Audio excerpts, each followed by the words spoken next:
up to? Spreading some wheat. Spreading wheat? I thought you planted wheat. That's what we're doing. We're just broadcasting it on top, and then we'll bring a tillage tool by and just incorporate it real nice and light. Maybe we'll get it done before it rains tonight. It's supposed to rain about 9, I hear. That's what I hear. So Sweet, I'm glad you're out here broadcasting it. broadcasting, yep. You got room in there for us to ride? Yep, come take a ride. All right, thanks. No problem. I brought you some cookies, Brian. Thank you. All My right. favorite. They'll keep you fat and sassy. That's right. Come on, let's do this. All right. That's wheat in there, huh? That's wheat. And that is that a fertilizer spreader that it's in? Yes. Yep, this is what we spread all our dry fertilizer with. But there's no fertilizer in it, right? It's just wheat seed. Just wheat, yep. Okay. We're just spreading a little wheat today. Like I said, you asked, but yeah, this is our fertilizer buggy, is what some people call it, and it's runs a rate controller. So we don't blend. We've already put the dry fertilizer on. We got it done after. Well, we were really busy shelling corn, so we actually had the local co-op come do it for us. We always saw it out here. Yep. So that's what those guys were doing, and then I came out and. Remember, we talked about what we were going to do when we were planting this corn, and then we were harvesting this corn, what we were going to do afterwards and stuff, and that's what we've done. We worked the ground, and then I came in here and put some more fertilizer on with our applicator. Yeah. Not the dry, but I put some anhydrous ammonia on. Is that what's in the big tank, Brian? The big white tank? Yeah. Yep, that's the big white tank that you see. And that's the type of fertilizer, huh? Yep, that's a type. There's a different form of nitrogen, so. Yeah. What would happen if you didn't put any fertilizer on this ground before you planted the wheat? It would raise some wheat, but just like the corn, we talked about, you'd get a wheat plant, you just wouldn't get quite as much grain. So. Right. So, yep, so we've talked about that, but it's just keeping it healthy and giving it everything it needs. So wheat really is responsive to fertilizer and, fungicides and diseases and stuff like that. If you can keep it healthy, or I like to say, if you just give it whatever it wants, it'll give back to you. And wheat's really susceptible to that kind of stuff. Yeah. We noticed that the price of fertilizer went up, Brian. What happened? Oh, I don't know. There's about 5 different excuses, but all those ships stuck in the port I don't think are helping, and then a lot of our fertilizer comes from China, and so it's not. They kind of shut down some exports there. And yeah. I don't know what's true and what's not. So. I don't think these people that are watching this video, unless they're involved in farming, they haven't the foggiest notion how much it costs to put this crop in the ground. Yeah, some of them might, guys that do it or have family that do it, but you're right. I mean, a lot of people just don't understand how many dollars per acre it actually takes to get it just even in the ground. Yes, and you have no guarantee you're going to get anything back, do you? Let alone make it through the year. Yeah. So yep, farming is a wonderful life, but it's very stressful because you have no control over a lot of things. Yep. And it's a very expensive gamble. It is. All these machines aren't free, that's for sure. No, and the fertilizer and the seed and all that other stuff. Yeah. How's your family doing, Brian? Family's doing good. Kids are wild, and St. Alexander's doing good, so good. Everybody's happy. This fertilizer spreader, it's not quite like the old ones you used to get from the co-op, and you could just put the wheel down and go. It's an ISO bus controller, so it's got a rate controller back there on it. It's got scales on it, so we know how much we're applying. We're going right through the field. Yeah. But it's this monitor up here, all it's doing is just controlling. It shows me my spinner speed, my belt speed, how many acres an hour we're doing, how many acres we've done, how many pounds we're applying, all that kind of stuff, so we can tell exactly. And then this monitor down here is mapping, so if I'm hitting the button, it starts painting, so it shows us where we've been. So we don't have any skips out here. That way you don't have to look at any bare spots, And we don't like those bare spots. And it's a lot closer than you think. So we're applying, like 140 pounds an acre right now. This is wheat that we just wasn't clean. So we're applying just a little bit more than what we would if we were drilling it. But it's getting really close. I mean, we're within. Kind of crazy to think about. You put 15,000 pounds in this spreader and go spread several acres, and you're within a percent or two. You're within a couple hundred pounds. So it's pretty impressive that you can move all that material off of a 30-inch wide belt at 15 miles an hour, and it comes out that close. So technology is definitely doing right here. making it a lot better than it used to be. That's right. Now, Brian, here we are in the fall. This is, I think, about October 22nd. Mm-hmm. How in the world are you out here planting right before winter hits? Well, this is winter wheat, and I think we've talked a little bit about it before, but this wheat will come up, it was supposed to be, fairly warm for a little while. We got good moisture, rain coming, so this wheat's going to sprout really quick. And like how long does it take to sprout?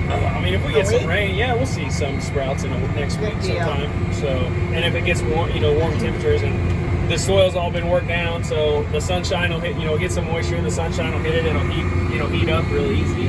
Yeah. So it'll just get some heat units, and it'll pop right up. But that wheat will grow and grow and grow, and it'll grow until, late November, probably December, really. And then we'll start getting some cooler temperatures, and it'll go into dormancy, as they say, so that wheat will go dormant. It'll actually stop growing over the winter. Yeah. It'll stay green and keep its color, but it just doesn't grow. It doesn't do anything. So when you're driving along in the wintertime, everything's dead, but you come across a field that's all green. That's your winter wheat right there, right? Green, exactly. It's always beautiful. It is. Beautiful. It's one of my favorite crops in the wintertime because it's the only thing that doesn't look old or dead. It's a beautiful day. I think it was 39 degrees when I came out of the house this morning. I was cold. We had to turn the heater on. Yeah. Yeah. But I'll take it. Not much wind today, and it's a perfect day for spreading wheat. So. How about your beans? Are you done harvesting beans? No, we're not. Jim's cutting beans right now. Yeah. So we were cutting both.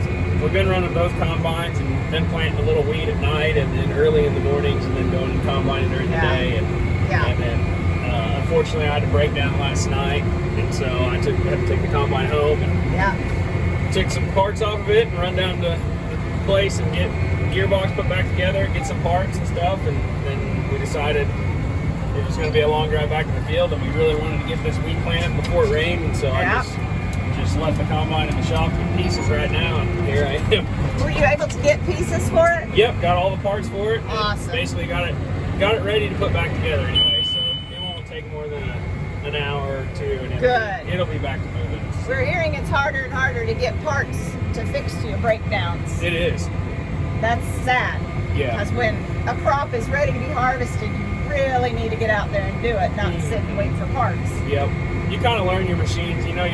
Try to keep your high wear parts, or we do anyways. Yeah. Jim does a really good job of buying parts and keeping them on hand. So wonderful. Keep her moving. So that's the beautiful thing about two combines. At least if one breaks down, we're not just down for good. Exactly. Yep. Now, Brian, I see some green out there now. Some little green plants. That's not weed, right? No, that's volunteer corn. What do you mean volunteer? It means we did not plant it. It's growing there voluntarily. So what happened is, you have animals come out and knock stuff down, and the header is what most of this would have done. When it hits the head, that ear comes down, and like we talked about how that header works, it pulls that plant through really fast, and the ear comes down and hits. Yeah. And we had just a little bit of butt shelling in some places, and some of this corn was real good, and it tried to put on two ears, and I think we talked about that before too. We would rather have one good ear than a good ear and then a little ear, and that second ear is small and kind of rubbery, and it doesn't go through the head very good, and that's a lot of what we see now is they get what we call butt shelling. Comes down and hits the butt of that ear, hits that corn head, and it just shells off and then rolls out onto the ground. And then it sprouts. Yep. And it's kind of actually got a hold of some of this fertilizer, that we put out here for the wheat. With these warm, corn likes warm temperatures. So we've had some moisture and warm temperatures, and there's some fertilizer out here. So it's going to grab a hold of that fertilizer and just try to grow a little bit. But when it freezes out there, it'll die really quick. It's going to die. Next day, it'll be dead. Yeah. Well, Steve and I are both coming off COVID. Yep, that's what I heard. Yeah, we've been laying low for a couple of weeks. Laying low. And I tell you, we don't have much energy left. Yeah. And the thing that we noticed the most, we still can't taste or smell anything. Yeah, I had some friends that had it, and it lasted a long time. Do you know it's a good diet program, though, I would say it would be. No, we both lost weight. I bet. You know what? You have no incentive to eat sweets and junk food when you can't even taste it. That's right. We think it's a big ripoff. It is. So we just don't eat it. Well, guess what I did before you got here, What's Brian? I went out to my garden and I picked the rest of my pumpkins. Oh, yeah? Yeah. Did you have quite a few? We were amazed. We probably picked at least a couple hundred out of there. Really? One row in the garden. Yeah. Wow. You had a good year. Did What you do with all get them? any pumpkins for Nora and what's that fella's name? Colin. Yep. Northern Colin. Yes, they got some pumpkins. They got their pumpkins. All right. They We got don't want them to go through fall without a pumpkin. That's right. Nope, they did some pumpkin carving the other night. So Oh, did you get in on that? I didn't get in on that, unfortunately. Aw. So we normally do. I might do a couple more with them. So If you need any, grab you a couple before you get home. okay. Yep, I kind of like carving pumpkins. It's fun to see. Really? Yeah, it's fun to see what you can. You know, I never come got up into with that. there. Yep, we'll I draw a picture on there, and then Nora always comes up with something super complicated for me to do, and so it's. Well, you're an artist, a though. good You like challenge. art, don't you? I like to draw. Yeah. Yeah, It's fun to I draw. remember that. I don't know, a little bit of a mud spot right there. What'd you run your water bucket out there for? Oh, you know, one day I didn't have anything to do, so I just thought I'd tote some out here to get you stuff. Yep. Hey, so an interesting thing that some people might not know is, you know, if we're coming out here and raising, you know, good wheat. Let's just say the wheat makes 80 bushel. How much do you think we have to plant? Because we're planting the same, you know, basically the same seed, the same type of seed that we're harvesting. Okay, yeah. So what, you know, how much do you have to plant? How many bushels per acre do you have to plant to raise, you know, 80 or 90 or 70 bushels per acre? Oh, you know what? My mind's not working yet. It's not working? It's got COVID brain. Well, we're planting 140 pounds, and a bushel of wheat weighs 60 pounds. Okay. So we're planting a little over, just barely over 2 bushels to the acre. Really? Yeah. So you take that seed, you plant 2 bushels to the acre, and then you take care of it and baby it all year, and in turn you're hoping that, you know, 70, 80, 90 bushel wheat, you know, on a good year. Yeah. So that's kind of interesting. Sure. A little bit makes a lot. It's always interesting when you stop and think that what you're planting back there, the seed, is actually what you're going to harvest Right. when next summer comes. Right, yep. And not just wheat, but corn Corn and beans, yep. and beans as well. Right. So that is when you are harvesting your crop, that is where your seed is going to come for next year. Right. To plant. Yeah. Well, basically, I mean, we buy all the seed we plant. Yeah. And but yeah, it's the same stuff. It's just been, you know, the seed that we buy, it's just gone through a little bit of a process, Right. a cleaning process, and it's sized just right, and it's got treatment on it and stuff Right. like that. So Right. special genetics for different purposes. Uh-huh. Comes from different regions, you know, for different purposes, drought tolerant traits and that type of stuff. So lots of decision making to be done too when you're deciding on what you're going to plant. And your research coming in all the time. That's right. The landscape's changing around here, isn't it? Yes, it It's is. changed a lot since 1st of September. Yes, indeed. You had big, tall green corn here all summer. The Yeah. airplane was flying around. Yeah. Then you had nice brown dead corn. Then you had corn stalks for a little while. Now you got dirt, and now you're about to have green wheat. Amazing. Just don't mow the wheat Amazing. while you're mowing your grass. No, I won't. I think I'm about done mowing the grass. I hope. For I 1 year.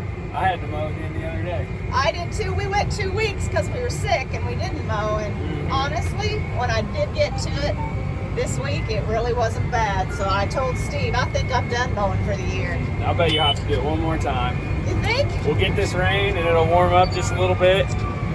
That's what we call Indian summer, isn't it? That's right, exactly. I'll tell you now, I'm ready to put the mower away for the year. Me too. You know, everything on this fertilizer deal is adjustable, and it's different for every product. You know, fertilizer throws very different than wheat. It's a lot heavier.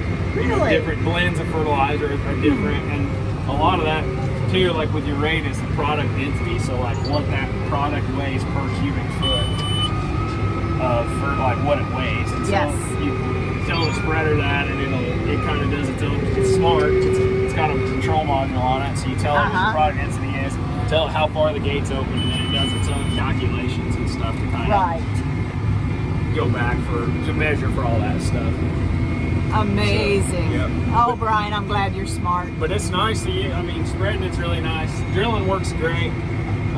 We just get enough rainfall. Out west, I just don't think they could get away with spreading it because they just don't get enough rainfall. I think they gotta, they want to drill, no-till drill right into it. Don't try to retain all the moisture they possibly can, because we're out here working this ground and we work all the moisture out of it. Yes.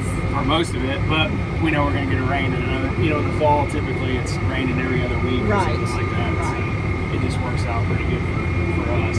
But I sure like, we're driving 14.6 miles an hour and spreading 60 feet wide, so doing 104 acres an hour, that's pretty good.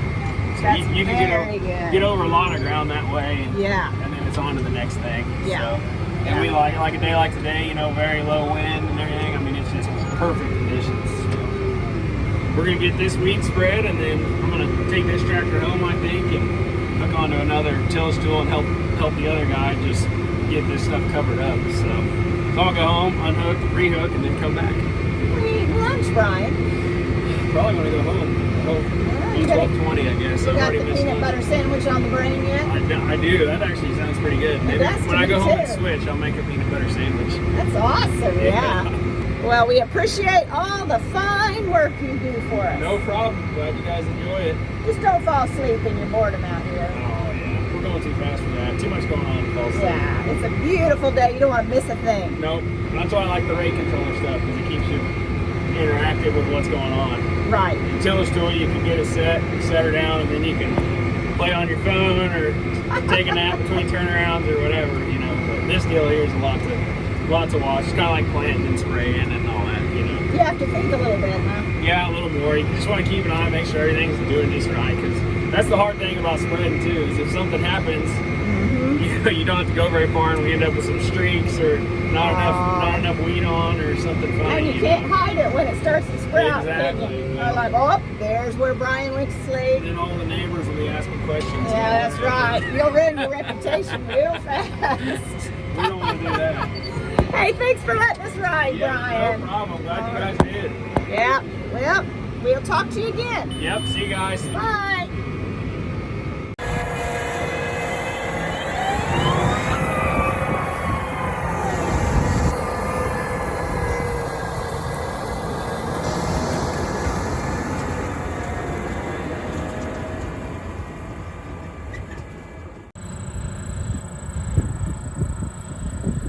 Looks like he's back with that tractor and that implement to work that wheat just slightly under the topsoil.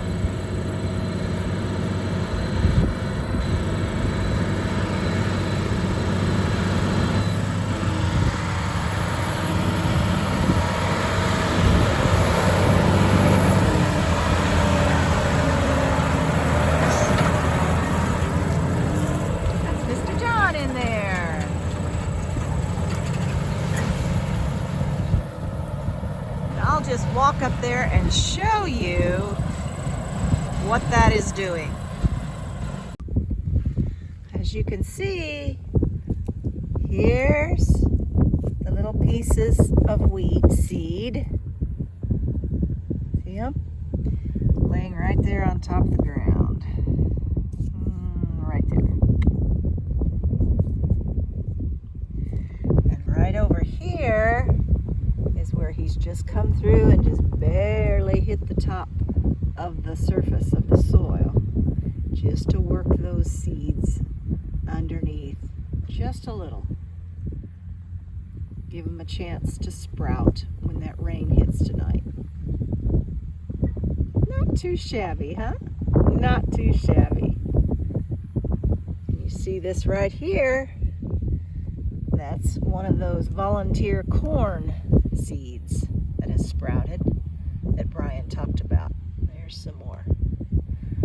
Hey guys, thanks for joining us today. Don't forget to like and subscribe to catch more fun adventures at Hickory Creek Farm.